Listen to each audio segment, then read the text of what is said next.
حسین نے سجدہ ادا کیا، جلتی ہوئی زمین کو، جلتی ہوئی زمین کو معلا بنا دیا،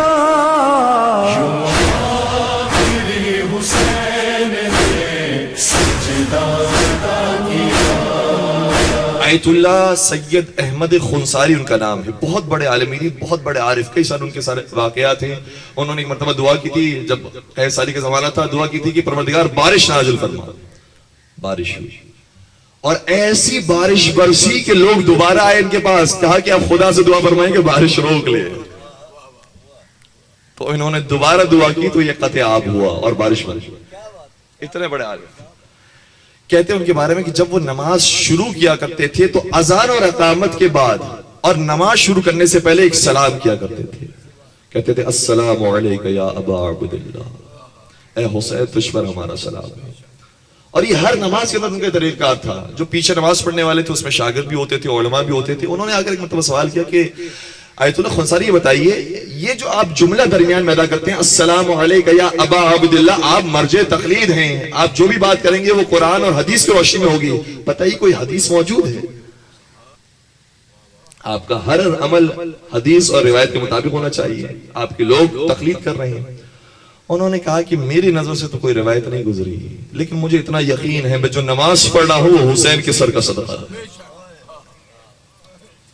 میں نماز میں کھڑا نہیں ہوتا اگر حسین نے قربانی نہ دی ہوتی، آج میرے پاس دین نہ پہنچا ہوتا اگر حسین نے قربانی نہ دی ہوتی۔ تو ان کا طریقہ غار یہ ہوتا تھا۔ اور پھر یہ بیان بھی فرماتے زہرا آیت اللہ بہجت کا جملہ یہ ہے کہ اگر کوئی شخص اپنی نماز میں خلوص پیدا کرنا چاہتا ہو تو نماز سے پہلے کہے السلام علیک یا ابا عبداللہ، اے حسین تجھ پر میرا سلام، خود بخود نماز میں خلوص آ جائے گا۔ تو مولا امام حسین علیہ السلام نے وہ کام کیا ہے کہ پورا دین بجا لیا، اور ان کی ہدایت کا سلسلہ ان کی شہادت کے بعد بھی جاری ساری۔ آیت اللہ میلانی ایک مقام پر موجود تھے، کسی نے اس مجلس کے اندر ایک شعر پڑھا، بڑا معروف شعر ہے ایران کے اندر، اور جسے سرچ کرنا ہو سرچ کیجئے گا، یہ شعر موجود ہے۔ عام طور پر یہ شعر پڑھا کرتے ہیں، کہتے ہیں کہ ای خاک کربلا تو مہر نماز من، آن مہر را بے ملک سلیمان نمیدہ۔ آئے ہائے ہائے کیا شعر ہے۔ کہتے ہیں کہ اے خاک کربلا تو، اے حسین تیری خاک کا کیا کہنا، تیری خاک وہ ہے جو میری نمازوں کے سجدے میں مہر بنتی ہے، یہ میری نماز کا حصہ بن گئی ہے، یہ سجدگاہ بن گئی ہے۔ اور پھر آگے کہتے ہیں کہ اس سجدگاہ کو جس میں آپ کا لہو شامل ہوا ہے، میں اس سجدگاہ کو سلیمان کی حکومت کے بدلے بھی عوض نہیں کروں گا،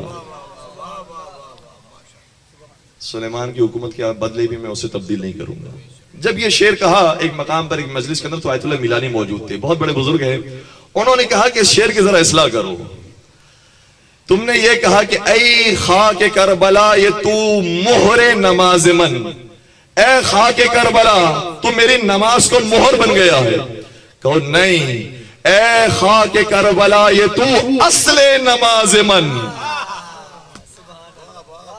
اے خاک کربلا تو صرف میرا مور نہیں بنا ہے، پوری نماز ہی تو بن گیا۔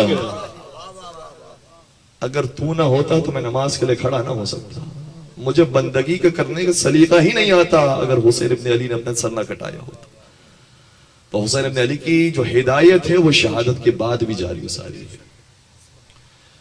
تو مولا حسین علیہ السلام کی کل کی خطبہ میں ہم نے آپ کی خدمت میں عرض کیا تھا کہ 10 محرم تک مولا امام حسین اپنا خون پیش کر رہے ہیں، لیکن اسی ہدایت کی خاطر مولا سید سجاد اپنے خون کو بچا رہے ہیں۔